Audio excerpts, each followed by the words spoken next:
but it's also much more. It's the heart of the art form that we all adore. Your friendly neighborhood comic book store. Out among the stacks of new releases, browsing with your future new best friends. You're gonna find a book you'll love to pieces. The girl behind the counter recommends dollar books and shelves of graphic novels. Titles old and new, you'll find them all. With action figures, board games, toys, and models to add to your new Comic Wednesday haul. The comic book store, the comic book store. 'Cause that's where the books live, but it's also much more. It's the heart of the art form that we all adore. Your friendly neighborhood comic book store. Good evening. You are listening to Source Material Live. I'm your host, the mandated reporter, and frankly, I'm mortified, Mr. Mark Radulich. And this week, we are getting into Stargirl, otherwise known as the Star-Spangled Kid. First up, we're looking at the 15-issue run on her very own book called Stars and Stripe, capital S.T.R.I.P.E. This was published in July of 1999, and as I said, ran for 15 issues, starting with issue 0. It was written by Geoff Johns, and it had art by Lee Moder and Dan Davis. This is apparently the book that got Geoff Johns' career going, so if you hate Geoff Johns and everything he stands for, blame this book and its relative success. This, of course, was the inspiration for the CW show Stargirl, which myself and Al Sedano will be talking about tomorrow on TV Party Tonight. In the meantime, to help me break down the first 6 issues of Stars and Stripe, ladies and gentlemen, from the Cosmic Treadmill, Mr. Chris Sheehan. How do you do, sir? Hey, how are you? Yeah, we're going to be talking about some very, very early Geoff Johns stuff here. And, without putting the cart before the horse, I remember enjoying this a whole lot more the first time I read it. So we'll play with it because, it's quite a different experience, 20 years later. But, Oh, it was. Yeah, I was gonna say it was. A lot can happen in 20 years. Tastes change in 20 years. We were talking before the show started. It's a very teen, preteen, juvenile kind of book.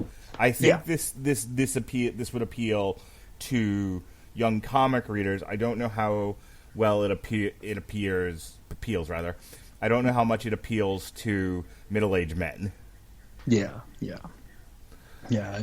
I find it funny here. The first thing that stuck out to me, before we even get to the story, is the fact that, on page 1, panel 1, we get the announcement that Courtney Whitmore was created by Geoff Johns and Lee Moder. It's like you're not making Superman here. This isn't, this isn't with by friendly arrangement with the Schuster family or the Siegel family. This is a character that hadn't even appeared yet, but they're staking their claim and making sure people know this is my character, do not copy, even though it is a derivative character. But what are you going to do? You read this when it was contemporary. Yes. Or thereabouts. Was it a popular book in its time? No. Okay, nobody gave a shit?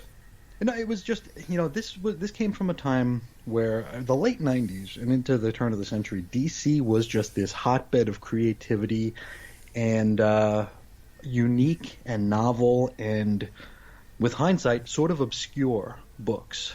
I mean, you had books like Stars and Stripe. You had books like Chase, which was a wonderful book, which was not loved in its time. You had Young Heroes in Love, another really fun book that was not loved in its time. There was a new Chronos. It was just a Major Bummer was one. They had all these weird things they were throwing at the wall. It was a very experimental time. I mean, this is hot off the heels of the Marvel bankruptcy, the speculator bubble bursting. They were trying a lot of new stuff. So I'm happy that we got a book like this. And when I read it was a few years after it came out, but I really fell for it. I was a really big fan of the young DC characters. Young Justice was my top book. You know, the book I would read first every month was Young Justice. Loved it. Can't read it now, but back then it was my favorite thing going. This was right up there with it. You know, this was a fun book, and I really enjoyed it. And I appreciate the opportunity that you've given me to go back and revisit it just to see how my tastes might have changed. I did review a couple of these at Chris's on Infinite Earths, but not a big clump like we're doing today. Well, we're going to start with issue number 1, and the synopsis. I don't have Jesse tonight, so the synopsis is brought to you by Comic Vine. Oh, and one more thing though, Courtney Whitmore was actually inspired by Geoff Johns' own sister. Really? Who? Yes, she passed away. Were you on Long Island back in 1996? Yes. Then you probably remember TWA Flight 800. Vaguely. Okay, well that was a plane that crashed off like the east coast of Long Island, or around the east side of Long Island. Mm-hmm. And I remember that monopolizing the news for days after it happened. And she was on that flight. Wow. Yep. All right, so you've seen her in issue number 0. You'll be seeing her in JSA number 1. But here it is, the origin and first adventure of DC's newest star. Freshly moved to Blue Valley, former home of Kid Flash, Courtney Whitmore learns a secret about her new stepdad, Pat. He was once known as S.T.R.I.P.E, the Golden Age sidekick of the original Star-Spangled Kid. And what better way to irritate the new dad by forcing him to be a sidekick again to her as the new Star-Spangled Kid makes her action-packed debut at Blue Valley High? All right, so right off the bat, they show her beating up on the Dragon King, and there's a mystery afoot at this new school where kids are disappearing and turned into henchmen for the Dragon King, which I read through issue number 6, and they never resolved that. Nope. Ever. They came close once. and I'm assuming as we get into issue 7 through 14, they'll eventually get back to it. You'd hope. I don't remember off the top of my head. But she just, the kids are disappearing, they unmask 2 of them, and it's like, okay. And then she's distracted by the Young Justice and what they've got going on there, and we'll get to that.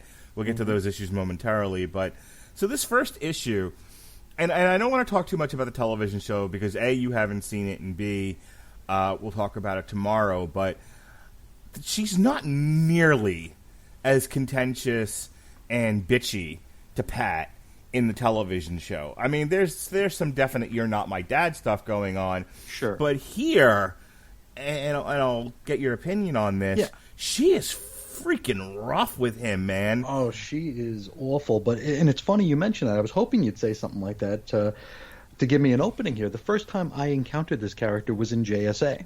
I was reading JSA as it was coming out.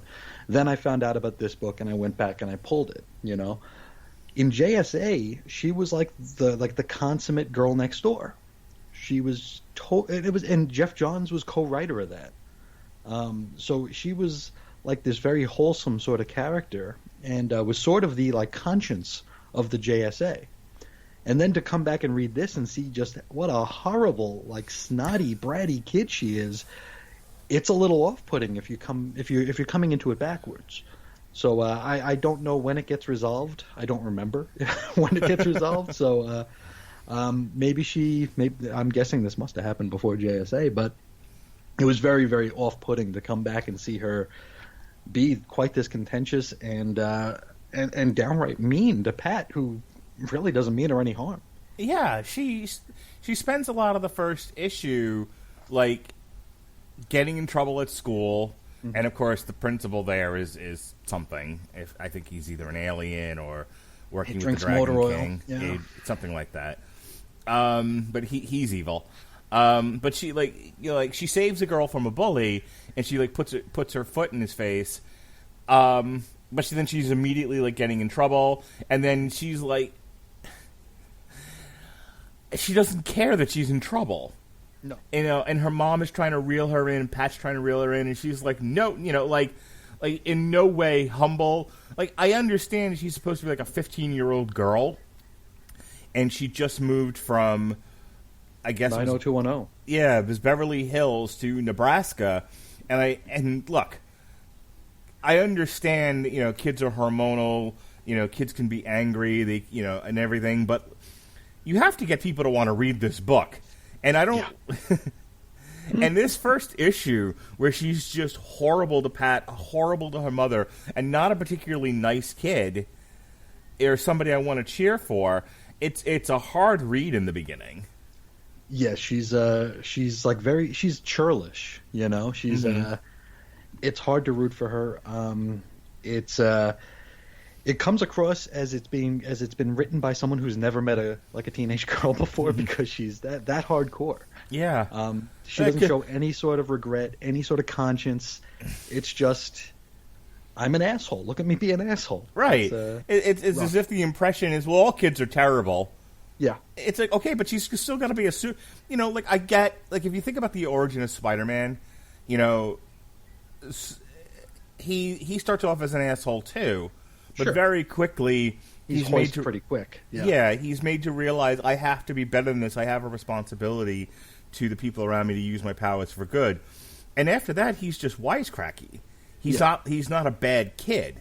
He's not mean-spirited, and in his civilian identity, he's not a bully or a terror. Right. Any more thoughts on this first issue?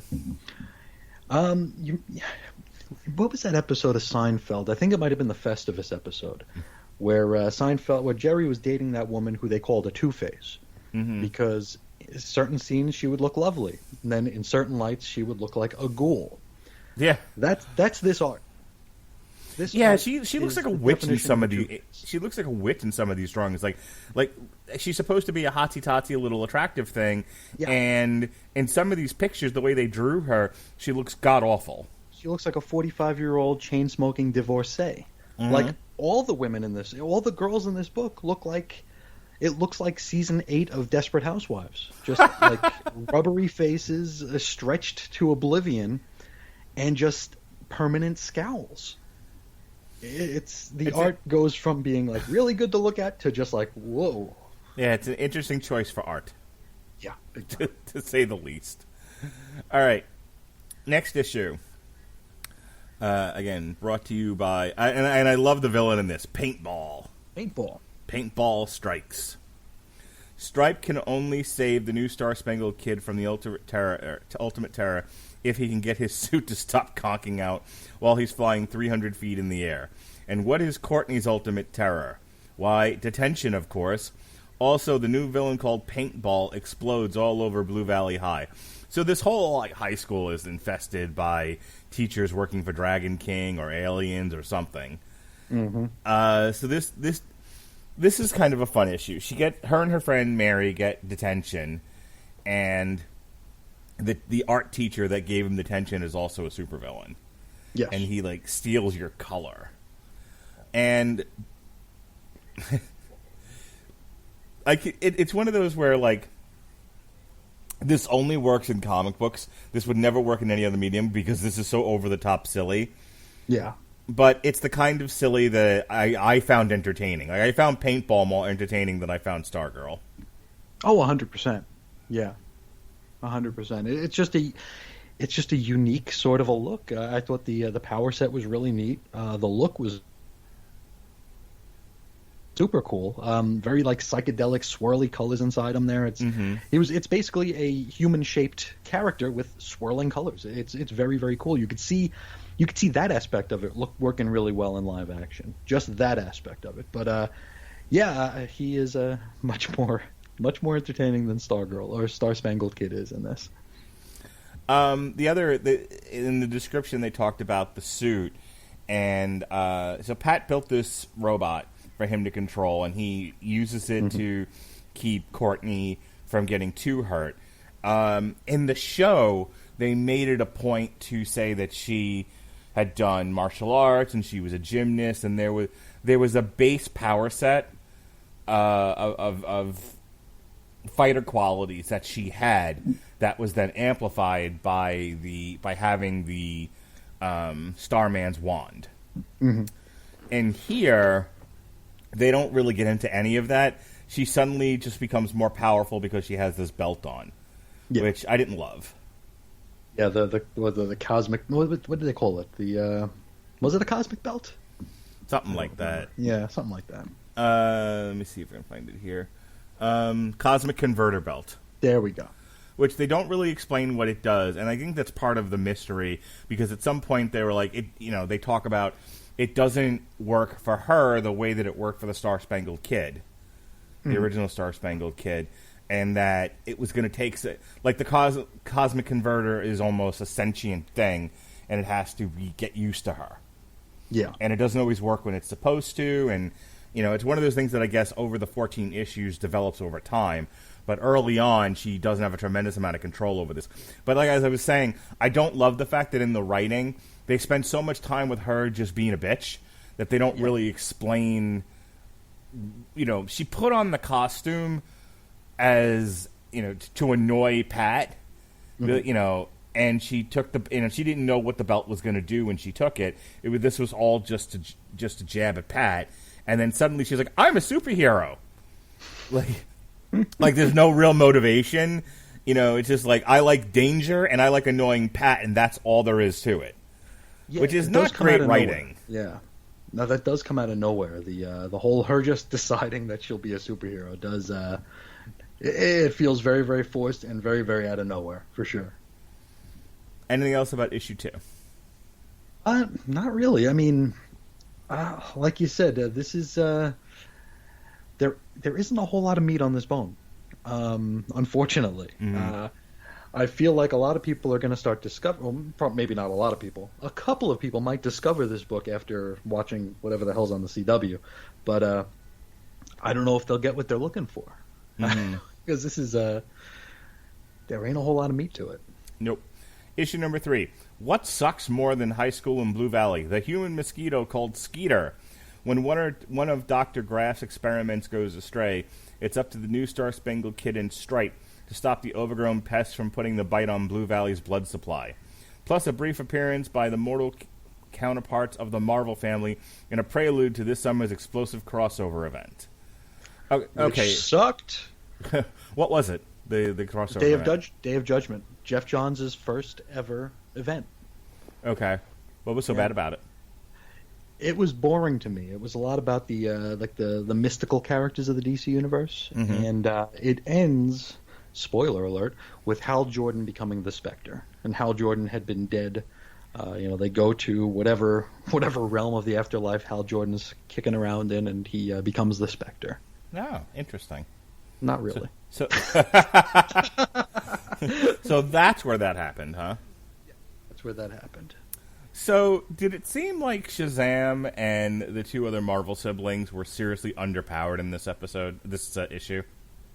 A bit, but it also, the art here, it's worth noting that when we meet them, the first thing we see is them physically trouncing a basketball team, of teenagers. Right.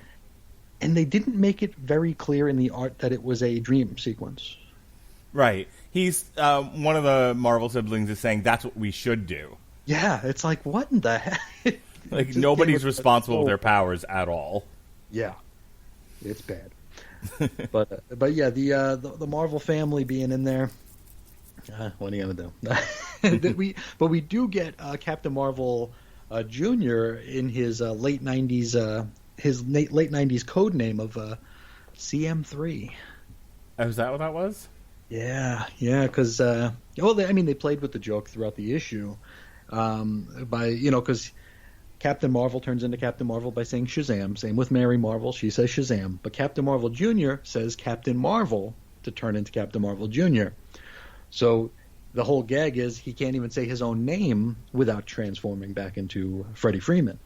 So they had to change his code name to CM3, which is they could have called him so many other things. CM3. It's bad. So the big threat in this one is a giant mosquito called Skeeter, which it looks more like a moth. Yeah. Well, they spray him and they kill him, and that's the end of that. Yes. Not a lot here. All right. No, not a lot. Issue number 4. The Marvel family guest stars to help our heroes confront the Day of Judgment. Captain Marvel, Mary Marvel, and Sam 3 must help the new Star-Spangled Kid and Stripe as they face the threat of a revived Solomon Grundy in the heart of Blue Valley. Oh, yeah, I remember this. This is not the Solomon Grundy from the Batman comics. This is a walking, talking, thinking zombie. This is Solomon like Mr. Grundy. Fix-It Hulk here. Yeah, I don't remember him being this eloquent or articulate with his speech, but late 90s DC was a weird place. Yep. So this one was all about them fighting Solomon Grundy. She's getting better by this point. She isn't nearly as hard to read. And I think when I was reading it this morning, when I got to this point in the book, I was, I just sort of accepted she was what she was, and kind of went along for the ride. What did you think of issue number 4? It was okay. It was better than most of Day of Judgment, because Day of Judgment was very boring. I was really thrown off by the articulate Solomon Grundy, though. I don't remember that. I'm not going to say Geoff Johns made a mistake there, because he was, he was in charge of the whole event of Day of Judgment. So it must just be something that I missed or just don't remember right. Mm-hmm. All right, issue number 5. This is a 2-part issue with Young Justice. Mm-hmm. So before we get into this, Young Justice was your book. What did you like about it back in the day? What made it so good? It was just such a different kind of book. A lot of the books back then were like the main superhero book in DC was JLA, which was like this. Like, you felt like you were really receiving something special with JLA, at least early on in the run, when it was like Morrison and Wade did a bit. It felt like the big budget book of the comic shelves, really. It was the big 7 characters. It felt epic. They also brought back Titans with the classic Wolfman Perez characters. You had, Nightwing, Starfire, Cyborg. Everybody was back. So you had these iconic versions of the teams. And then you had Young Justice, which was just this weirdo, should have been Teen Titans, but we already have a Titans team. And I've heard it described as like Young Justice is junior high to the Teen Titans high school. So you have like these kids that are in this. They're not quite kids, but they're not quite grown kids yet either. And it was just very, very charming. It was very, very funny. It was written by Peter David, who I don't know if I've read anything by him that I don't love. Had art by Todd Knock, who was sort of like a manga influence, but with a lot of Western sensibility. So it was different looking than a lot of the stuff on the racks. It was different reading than a lot of the stuff on the racks, and it just had a fun cast of characters. You had Robin, Superboy, Impulse, Arrowette, Secret, Wonder Girl. Eventually, they'd meet a young version of Lobo that they'd call Slowbo, and it was just such a fun book. That went away, as did a lot of DC's fun when Dan DiDio came aboard. But I remember it very, very fondly. Unfortunately, it was one of those time and place sort of books, so anytime I've tried to revisit Young Justice, it really doesn't have that same magic, unfortunately, anymore. But when it was there, I was all about it. So they are very interested in who the new Star-Spangled Kid is. They think it's another dude. And yeah, they think it's a boy, yeah.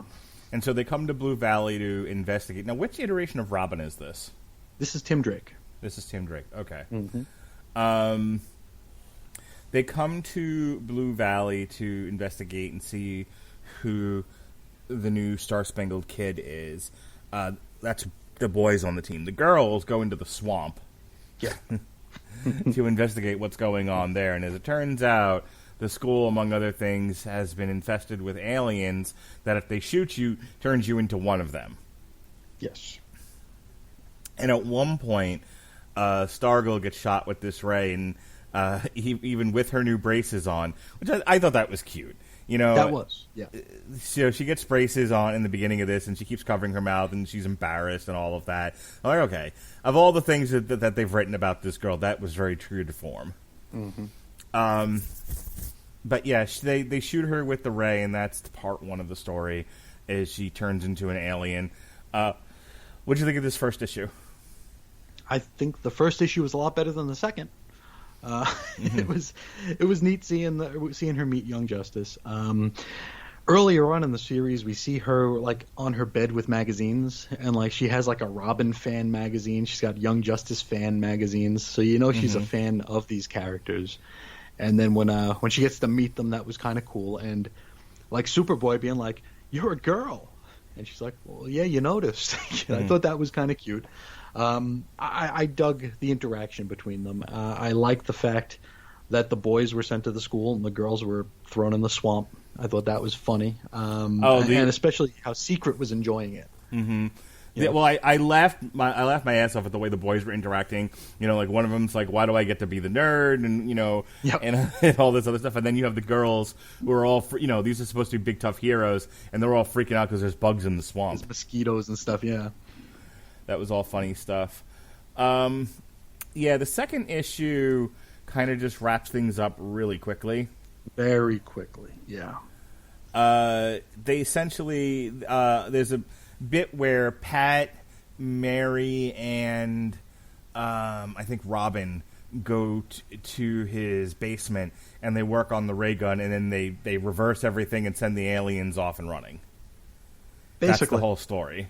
Yeah, and then like to infiltrate, they paint themselves green, and yeah. They wrapped it up really quickly and really easily. It wasn't a tremendous amount of tension there. No, certainly not. Now, did this trade have issue 0 in it as well? I have the entire run as a trade. So it's the like an omnibus or an absolute collection or something, huh? Yeah, it actually they changed the cover to the gal that plays Stargirl on the television show. But it's the entire run, including issue 0 and some extra JSA stuff. Gotcha. Yeah, because I think they slot issue 0 in between issue 8 and 9. Okay. Is what it says on the first page of 0. Because I read that first today, and it said, it said, "We don't know where this goes. Slot it in between 8 and 9. So I'm like, okay, good enough for me. Okay. Well, I'm going to leave it to you then to tell us what 8 and 9 was all about. I'm sorry, what 8 and 9? What issue 0 was all about? Sorry. Issue 0 was a team-up between Starman, Jack Knight, and Star and Stripe. And they were fighting Icicle, like Icicle Jr., I guess. Icicle was a Golden Age villain. This is a new iteration, perhaps related, maybe not. I don't remember. But this was framed by Jack's father. Have you ever read the James Robinson Starman? No. Oh, we might have some fill-in weeks coming up, right? There's definitely one. Okay, maybe we'll do some James Robinson Starman. Okay. Because that is a run that I think that's a run that would do any comic fan good to read. That's a wonderful, wonderful run. But it stars that Jack Knight who's in this issue, and his father, Ted Knight, not Ted Baxter from the Mary Tyler Moore Show, but the Golden Age Starman. And this is framed by a narration by Ted Knight, who's talking about the first time his son Jack, or the last time maybe, his son Jack met the old Star-Spangled Kid. And this goes very, very deep into DC history, because if this goes into the Roy Thomas corner of the pre-crisis DC universe, which is a pretty wild thing to try to describe. And it's one of those things that used to be like a purposeful blind spot for me, because it's just so very heavy and dense. I've tried reviewing some of these. I have reviewed a bunch of these books, but I wanted to do more of them. But it takes hours and hours and hours to review one of these, because it just relies so much on history, world history, comic book history. It's insane the amount of research that and love and passion that Roy Thomas put into series like Infinity Inc. and the Young All-Stars and All-Star Squadron back in the early 80s. Amazing stuff there. This Star-Spangled Kid that we're getting the story about here is the Infinity Inc. version of Star Spangled Kid, which is that was comprised of like the children, the godchildren, the nieces and nephews of the Golden Age heroes. So that's where you'd have like Jade, the Alan Scott's daughter. You had Obsidian, her brother. You have this Star Spangled Kid, and the meeting between this Star Spangled Kid and Jack Knight is very contentious. This is before Jack set about being a hero. He was just this like punk rock hipster dude who has an affinity for junk. He in the series he runs a junk store, so it's like he has like all these old trinkets, all these old toys, old movie posters, old film reels and stuff. That's just his thing. So he's in there arguing with his dad because his dad thinks he's wasting his life on junk. This perfect Star Spangled Kid is there, so Jack automatically starts just ripping into him for being a douchebag, and it's just a lot of that. But then we go into the team up where they're fighting Icicle at the zoo, and they ultimately, of course, win. But the framing sequence is where it's strongest, and that has absolutely very little to do with Courtney. But it comes down to it where Jack is kind of okay with Star Spangled Kid, and he even like suggests a new name for him because he doesn't want to be the Star Spangled Kid anymore.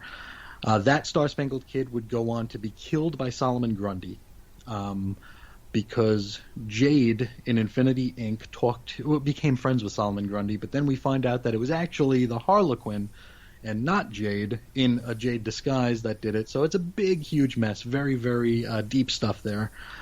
But the issue's okay. It's a pretty good issue. And I love the fact that it touches on so much lore.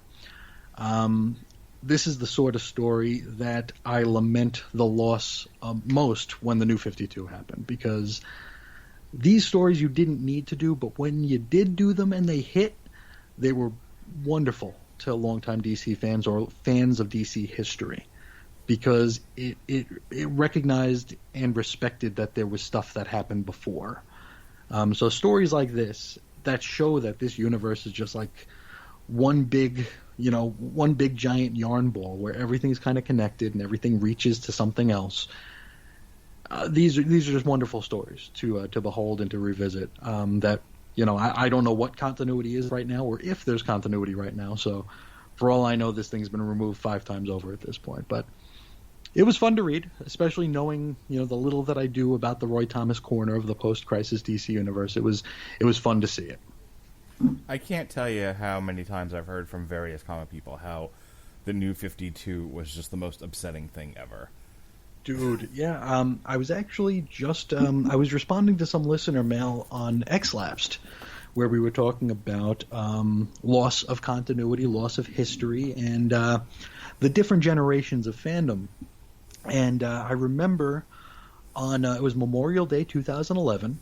There was the news all over all the comic websites saying DC is rebooting, and everything's going away and everything's going to be brand new, and Action Comics is not going to get its 1000th issue. It's going to be number 1, and it was just a very upsetting time. And what was most upsetting about it was the fact that there were so many people dancing on its grave. People were so happy that us old guys, and I mean in 2011 I was at the ripe old age of 31. So us old guys were losing what we liked, because we were basically responsible for comics being in the pit. Unfortunately, we're the only ones that still pay money for comics. So yeah, I was going to say, I think didn't DC shoot itself in the foot several times over?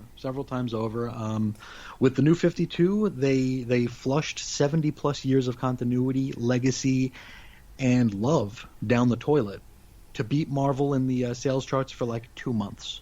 Right. Like 3 months into it, Marvel was back on top.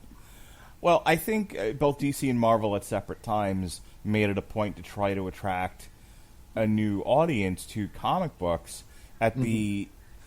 Like, I'm all for trying to get new people to read comics, but not at the cost of your old, Yeah, don't cut your nose to spite your face, yeah. And this is what happens with movies and television, too, is they look at the people who are paying, the ticket prices or watching the shows and going, we don't want you.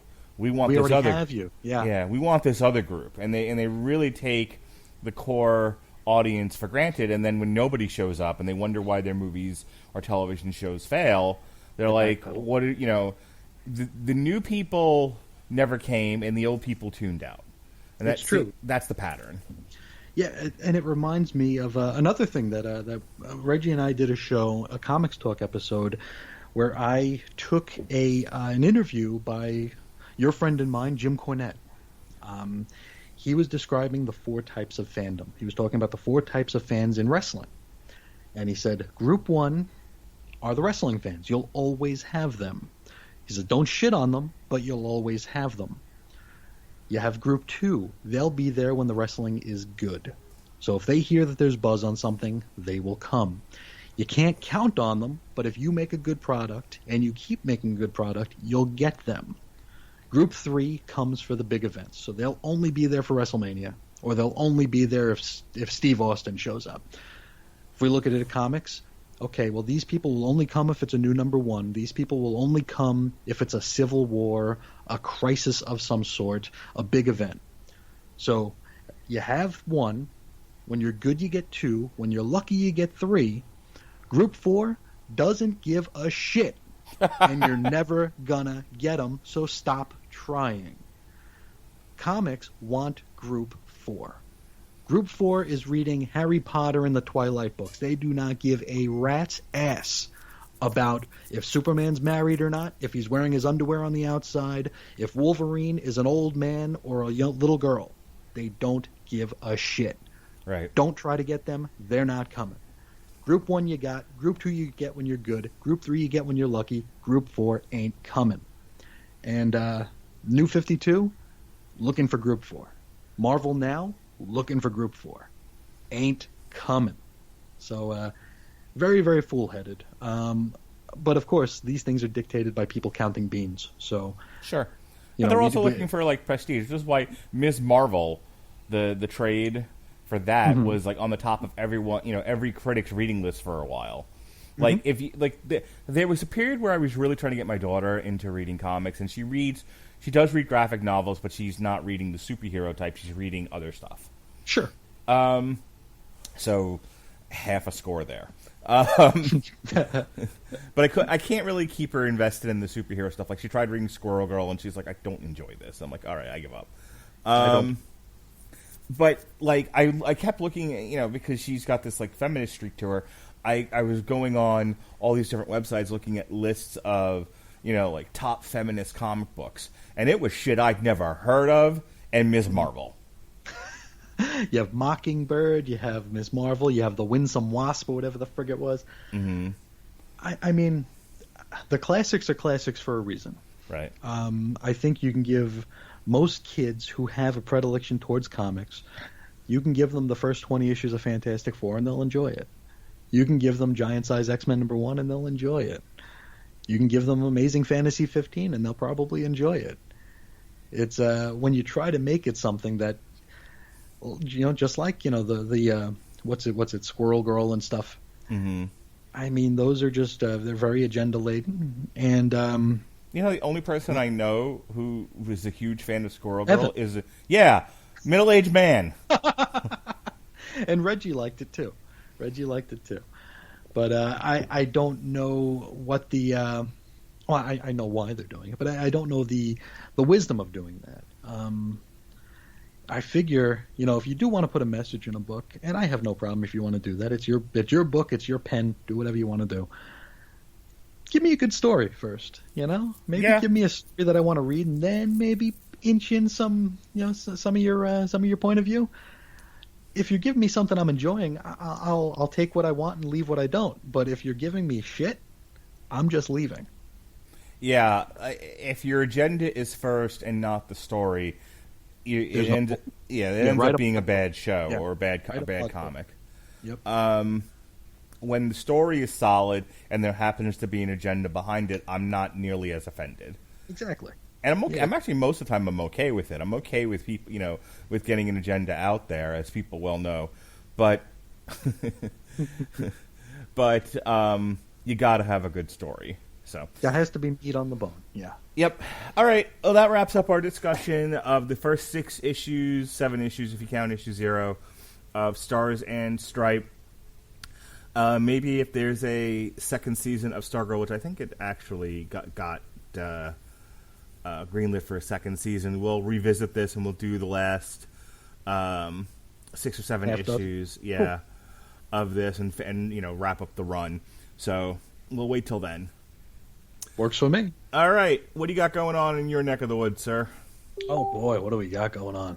Over at chrisandreggie.podbean.com, I am still on my mission to have a new show out every single day for the month of September, and 28 days in, we've got 28 shows, so we're doing good.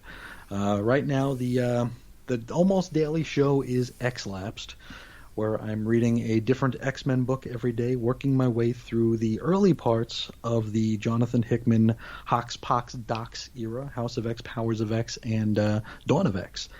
And having a really good time with that. A lot of folks seem to be digging it and are reaching out, which is very, very new to me. I don't usually get feedback, so it's nice getting it. I appreciate it more than I can even put into words. So there's that. Me and Chris Bailey will be wrapping up the regular series of Morituri Monday this coming week. We have something very, very special planned for the 31st final episode of the regular run. And then we got some stuff we're lining up for the rest of the run. We have 6 more episodes to follow, 32 through whatever, 6 is after 38, 37.